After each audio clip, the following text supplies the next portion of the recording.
welcome to my cozy corner of the internet. I'm once again here to talk to you about all the games I've played, but this time for the month of June. So, June was a really cozy but also a weird gaming month for me because I did most of my gaming on my Steam Deck because I was usually picnicking literally a few times a week in the beautiful parks of Paris. So I just took my Steam Deck or my Switch with me and I gamed as long as my battery allowed me. But of course, I've played games on my actual PC as well.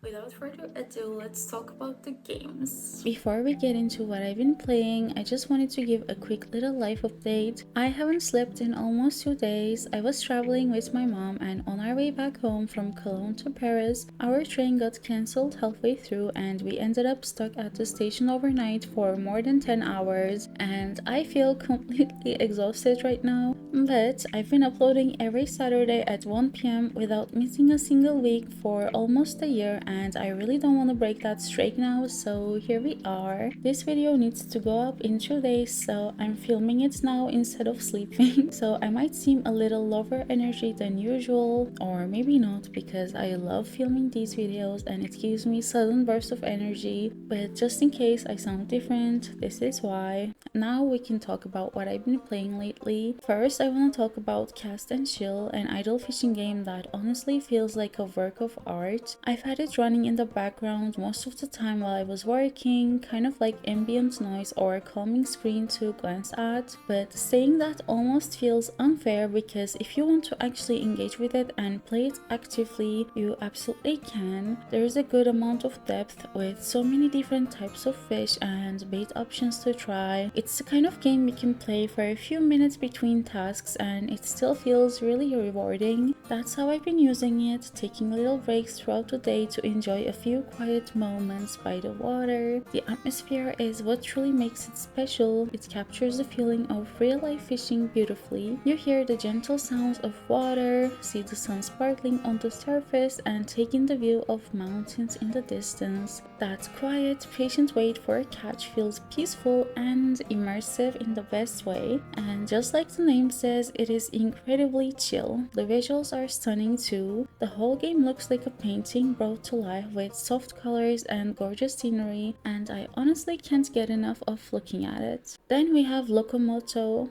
I started playing this during a long train ride and thought it would be kind of funny and fitting to play a game about a train while actually being on one. At first, I thought it would just be a casual train sim, something relaxing to pass the time, but I quickly found myself getting really into it. Right when you launch the game, you're greeted with a surprisingly detailed character creation screen. I wasn't expecting character creation from a game that, at first glance, seemed to be mainly about trains. It was a really pleasant surprise and immediately gave the game a cozy, personal feeling. The more I played, the more I realized that Locomoto is actually more of a life sim than a pure train simulator. It reminded me a lot of Animal Crossing. I don't just mean the fact that there are cute animal characters and they talk in that familiar style, but the whole atmosphere really gives off Animal Crossing vibes. You clean up the environment, decorate your train, and slowly build a little life for yourself while helping others along the way. The art style is cute and colorful and everything feels lighthearted and welcoming. In the game, you play as a train conductor trying to save your hometown from an environmental crisis. Along the way, you travel to different places, meet new characters, pick up passengers, deliver parcels, and even serve hot cocoa and pie on the train. You can also help townsfolk with their personal problems, collect and sort trash, and explore areas around the stations. There's even mining, chopping trees, and digging soil, which adds a layer of resource management to the gameplay. The biggest con for me was the train rides. I wish the rides between stations were a bit shorter. Sometimes they feel like unnecessary downtime and I often found myself just waiting around, wishing I could fast forward. The quests are mostly fetch quests, which I personally enjoy, but I know that's a deal breaker for some people, so if you're someone who doesn't like that kind of repetitive task structure, it's something to be aware of before jumping in, but for me, it added to the charm and the rhythm of the game. The lo-fi music playing softly in the background makes this a great game to get cozy with. Then Then I played The White Door, which is a Rusty Lake game, and I absolutely loved it.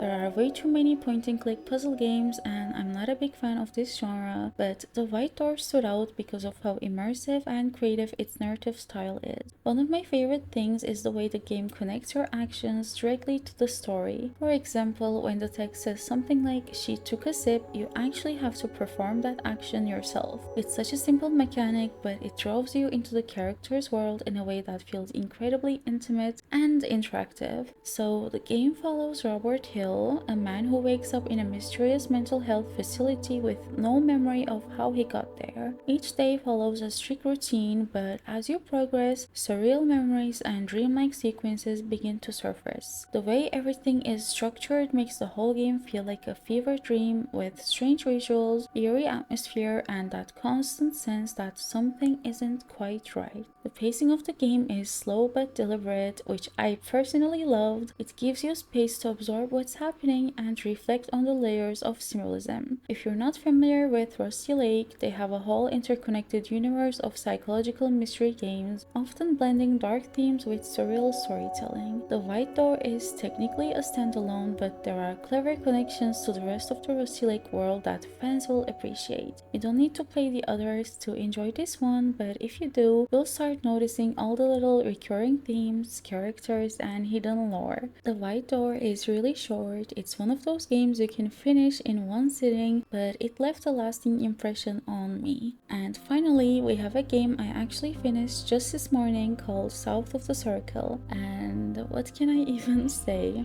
Cinema. Absolute cinema. I still feel emotionally charged because I just finished it a few hours ago and my heart is still heavy from the experience. This game took me by surprise in the best way. I was glued to the screen the entire time, completely immersed, biting my nails during some of the scenes. When I call it cinema, I really mean it. This is an interactive film, and honestly, I wouldn't have wanted it to be anything else. The story follows Peter, a young academic from Cambridge during the Cold War era. It's set in the 1960s and switches between two timelines. In one, Peter finds himself stranded in Antarctica after a plane crash, and in the other, we go back to his life in England, especially focusing on his relationship with Clara, a fellow academic. Their story is at the heart of the game and it's told so beautifully. The way their bond slowly unfolds, how they navigate the expectations of their time, how their ideals and careers clash with the political climate, it all hits so hard. I completely fell for these characters. I felt so invested in their future and I genuinely cared about what would happen to them. Visually, the game is stunning.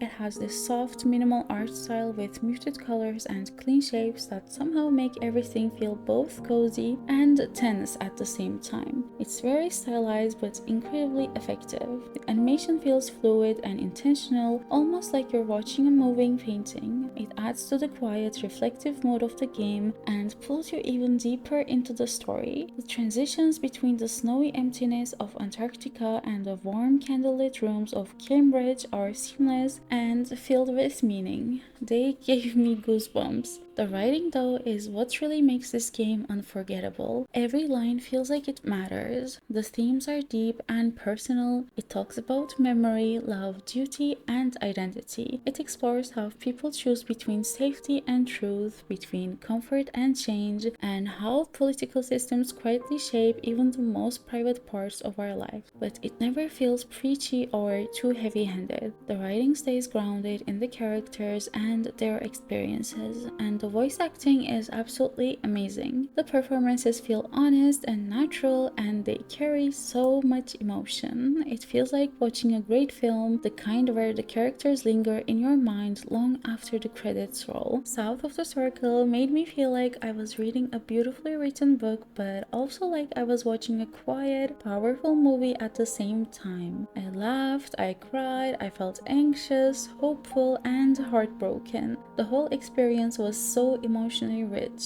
Yes, it's not a game where you do a lot mechanically, but you feel everything. It's a great example of how strong narrative games can be when they trust their story and atmosphere. When it ended, I didn't even move for a few minutes. I just sat there, staring at the screen, letting it all wash over me. If you're someone who appreciates emotional storytelling and doesn't mind a slower pace, I can't recommend it enough. That was everything I've played in June. I really enjoy making these videos.